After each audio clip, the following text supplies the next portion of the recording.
Welcome back. Annadata Sukhibhava పథకానికి సంబంధించి పూర్తి సమాచారాన్ని ఈ వీడియోలో తెలుసుకుందాం. ఈ యొక్క అన్నదాత సుఖీభవ పథకం అనేది దేనికోసం ప్రారంభించారు, దీనివల్ల ఎవరు లబ్ధి పొందే అవకాశం ఉంటుంది, అలాగే ఎవరు దీనికి అర్హులు కాదు, అంటే ఈ యొక్క పథకం అనేది ఎవరికి వర్తించదు అనేది కూడా ఈ వీడియోలో మనం చెప్పడం అయితే జరుగుతుందన్నమాట. దీనికి సంబంధించి ఏ పత్రాలు ఉండాలి, ఎలా దరఖాస్తు చేసుకోవాలి, దరఖాస్తు చేసుకున్న తర్వాత ఈ యొక్క పథకానికి ఎలా ఎంపిక చేస్తారు లేదా ఎలా రిజెక్ట్ చేస్తారు అనేది కూడా ఈ వీడియోలో చెప్పడం అయితే జరుగుతుంది. ఈ వీడియోని ఎక్కడ కూడా స్కిప్ చేయకండి, ఫస్ట్ నుంచి లాస్ట్ వరకు చూడండి.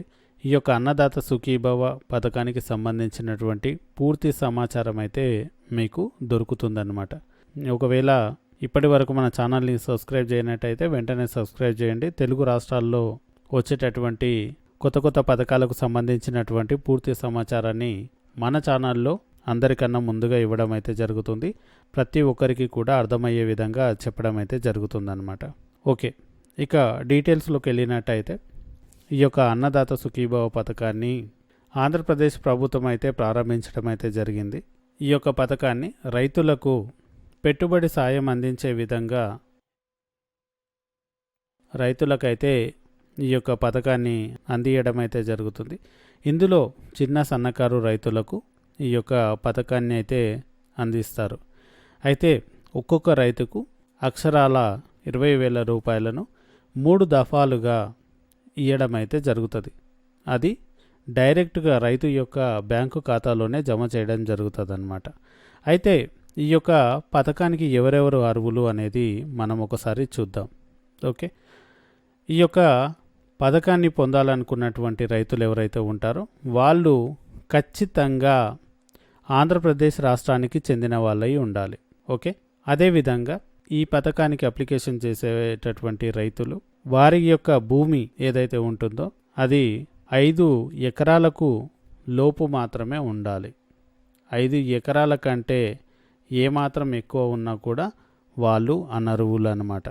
ఓకే, ఖచ్చితంగా ఉండాల్సింది 5 ఎకరాల కంటే తక్కువ ఉండాలి. ఓకే, నెక్స్ట్ పాయింట్, ఈ యొక్క రైతులకు 18 సంవత్సరాలు ఖచ్చితంగా నిండి ఉండాలి.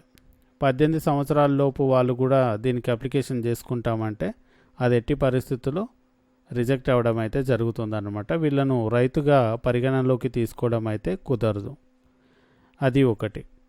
నెక్స్ట్ వచ్చేసి ఈ యొక్క భూమికి సంబంధించినటువంటి డాక్యుమెంట్స్ ఏవైతే ఉంటాయో అవి ప్రతి ఒక్కటి కూడా అందుబాటులో ఉండాలన్నమాట. అదేవిధంగా చూసినట్టయితే ఈ యొక్క రైతుకి ఆధార్ కార్డ్ అనేది ఉండాలి. ఒకవేళ ఈ యొక్క భూమిని కౌలు రైతులు ఎవరైనా సరే చేస్తున్నట్టయితే ఈ యొక్క భూమి యొక్క డాక్యుమెంట్స్ అంటే కౌలు రైతు యొక్క ధృవీకరణ పత్రం అయితే రైతు నుంచి వీళ్ళు పొంది ఉండాలన్నమాట. అటువంటి పరిస్థితిలో మాత్రమే ఇది పరిగణలోకి తీసుకోబడుతుంది. అదేవిధంగా ఇంకోటి ఏంటంటే ఇంతకుముందు పిఎం కిసాన్ పథకానికి ఎవరైతే అర్హత పొంది ఉన్నారో వారందరికీ కూడా ఈ యొక్క పథకం అనేది వర్తిస్తుందన్నమాట. ఓకే, అయితే ఈ యొక్క పథకం ఎవరికి వర్తించదు అనేది మనం ఒకసారి చూసినట్టయితే ఇన్కమ్ ట్యాక్స్ ఎవరైతే పే చేస్తారో వారికి ఈ యొక్క పథకం వర్తించదు.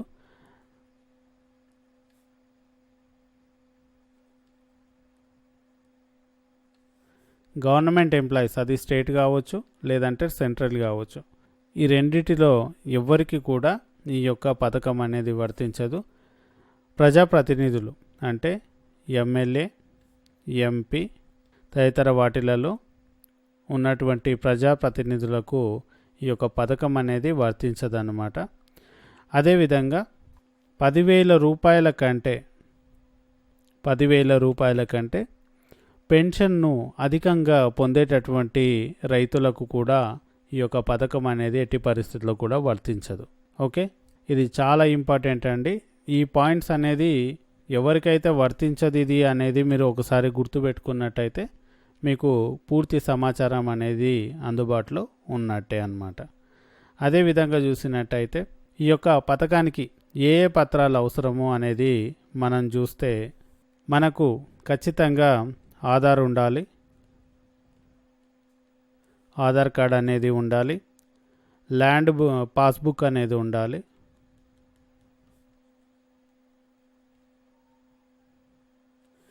అలాగే బ్యాంకు పాస్బుక్,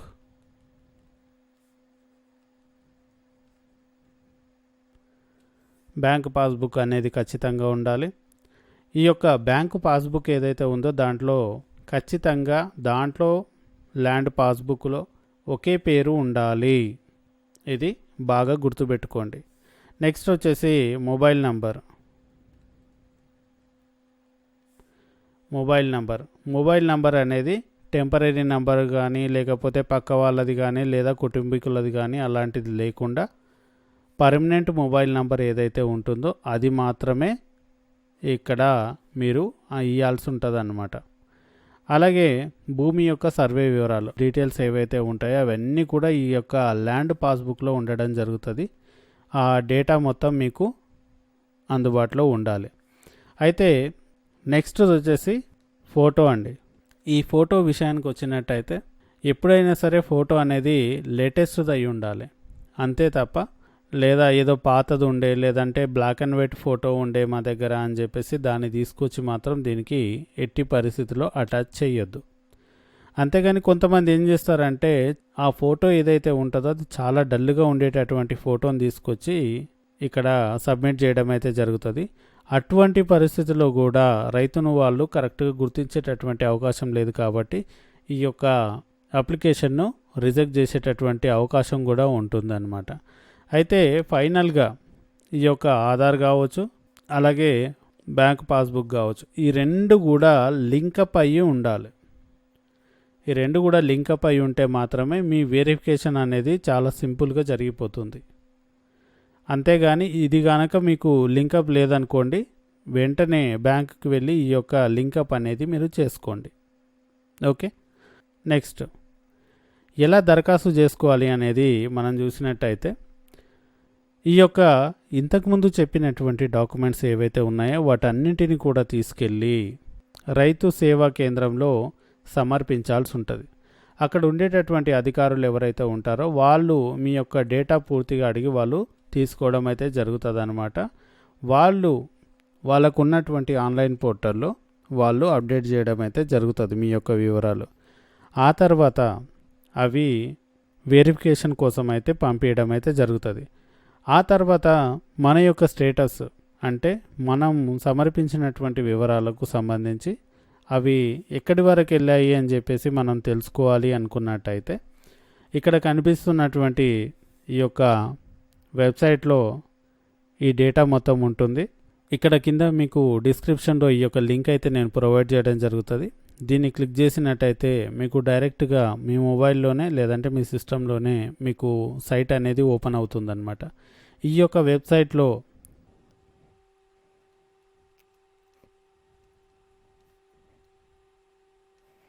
మీ యొక్క మొబైల్లో నో యువర్ స్టేటస్ అని చెప్పేసి ఒక ఆప్షన్ అయితే కనిపిస్తుంది అన్నమాట.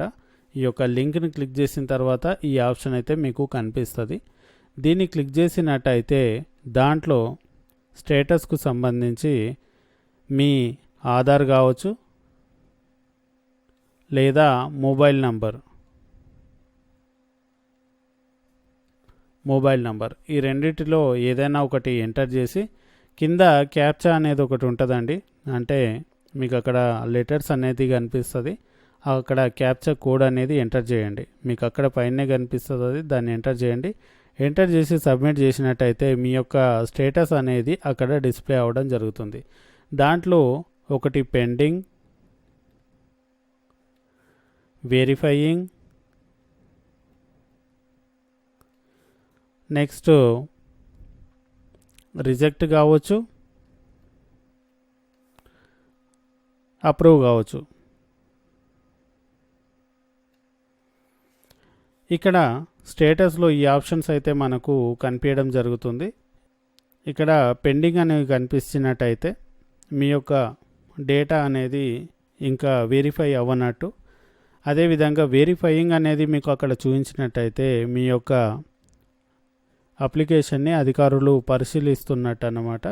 అదేవిధంగా ఒకవేళ అక్కడ రిజెక్ట్ కనుక అయినట్టయితే మనం ఇంతకుముందు చెప్పుకున్నటువంటి వివరాల్లో ఏ ఒక్కటి మిస్టేక్ ఉన్నా కానీ మీ యొక్క డేటా అనేది అంటే మీ యొక్క అప్లికేషన్ అనేది రిజెక్ట్ అవ్వడం అయితే జరుగుతుందన్నమాట. ఓకే, సో ఇక్కడ మనం ఇంతకుముందు చెప్పుకున్నటువంటి వివరాల్లో ఏ ఒక్కటి కూడా మిస్ అవ్వకుండా చూసుకోండి. అదేవిధంగా అప్రూవ్ కనుక అయినట్టయితే మీకు ఈ యొక్క 20,000 రూపాయలను 3 దఫాలుగా మీ యొక్క బ్యాంకు ఖాతాలోనే డైరెక్ట్గా జమ చేసేటటువంటి అవకాశం అయితే ఉంటుంది రాష్ట్ర ప్రభుత్వం. ఈ ఒక్కటి గుర్తుపెట్టుకోండి. ఈ యొక్క ఎంపిక విధానం ఎలా ఉంటుంది అనేది మనం ఒకసారి చూసినట్టయితే, ఎంపిక చేసేటటువంటి మీ యొక్క డేటా ఏదైతే ఉంటుందో దాన్ని ఈ యొక్క విలేజ్ అగ్రికల్చర్ ఆఫీసర్ ఎవరైతే ఉంటారో వారికి ట్రాన్స్ఫర్ చేయడం అయితే జరుగుతుందన్నమాట. ఈ ట్రాన్స్ఫర్ చేసినటువంటి ఈ యొక్క డేటాని మండల వ్యవసాయ అధికారులు కావచ్చు, అలాగే విలేజ్ వ్యవసాయ అధికారులు కావచ్చు, వీరందరూ కూడా ఈ యొక్క డేటాని మరొకసారి వెరిఫై చేసేటటువంటి అవకాశం ఉంటుంది. వెరిఫై చేసిన తర్వాత మీ యొక్క డేటాని వాళ్ళు అక్కడి నుంచి పంపించడం అయితే జరుగుతుందన్నమాట. దీంట్లో ఒకటి అప్రూవ్ కావచ్చు లేదా రిజెక్ట్ కావచ్చు, రెండు కూడా వచ్చేటటువంటి అవకాశం ఉంటుంది. ఆ తర్వాత వాళ్ళు పంపించినటువంటి డేటాని మండల జిల్లా అధికారులు కూడా పరిశీలించడం అయితే జరుగుతుంది. దాని తర్వాత ఈ యొక్క పథకానికి సంబంధించినటువంటి నగదైతే మీ యొక్క బ్యాంకు ఖాతాలో జమ చేయడం అయితే జరుగుతుందన్నమాట. సో అన్నదాత సుఖీభావ పథకానికి సంబంధించినటువంటి పూర్తి సమాచారాన్ని అయితే మనం ఈ వీడియోలో అందించడం అయితే జరిగింది. ప్రతి రైతుకు కూడా 20,000 రూపాయలు అనేది ఖచ్చితంగా అందాలన్న ఉద్దేశంతో ఈ యొక్క వీడియోనైతే మనము చేయడం జరిగిందనమాట. దీంట్లో ప్రతి దానికి సంబంధించి ఎవరైతే అర్హులు కాదు, ఎలాంటి డాక్యుమెంట్స్ ఉండాలి, దరఖాస్తు ఎలా చేసుకోవాలి, అలాగే ఈ పథకానికి ఎంపిక ఎలా చేస్తారు, మన యొక్క స్టేటస్ మనము చెక్ చేసుకోవచ్చు అనేది కూడా ఈ వీడియోలో మనం చెప్పడం అయితే జరిగింది. సో ఈ వీడియో మీ అందరికీ ఖచ్చితంగా ఉపయోగపడుతుందని ఆశిస్తూ ఉన్నాను. అదేవిధంగా మన ఛానల్ని ఇప్పటి వరకు సబ్స్క్రైబ్ చేయనట్టయితే వెంటనే సబ్స్క్రైబ్ చేసుకోండి. మన తెలుగు రాష్ట్రాల్లో ఆంధ్రప్రదేశ్ కావచ్చు, తెలంగాణ కావచ్చు, ఈ యొక్క తెలుగు రాష్ట్రాల్లో ప్రతి స్కీముకు సంబంధించినటువంటి పూర్తి సమాచారాన్ని మన ఛానల్లో అందించడం జరుగుతుంది. దానికోసం మన ఛానల్ని సబ్స్క్రైబ్ చేసుకొని పక్కన ఉన్నటువంటి బెల్ ఐకాన్ని క్లిక్ చేయండి. రెగ్యులర్గా మన ఛానల్ని ఫాలో అవ్వండి. అలాగే ఈ వీడియోని లైక్ చేయడం మాత్రం మర్చిపోకండి. ఇందులో మీకు ఏమన్నా డౌట్ ఉన్నట్టయితే ఈ వీడియోని మరొకసారి తిరిగి చూడండి. లేదు అప్పటికి కూడా మీ యొక్క డౌట్ క్లియర్ కాలేదనుకుంటే కింద కామెంట్ బాక్స్లో మీ యొక్క కామెంట్ అనేది చెయ్యండి. మీ కామెంట్కి ఖచ్చితంగా సమాధానం ఇచ్చేటటువంటి ప్రయత్నం మేము చేస్తాం. Okay, thank you for watching.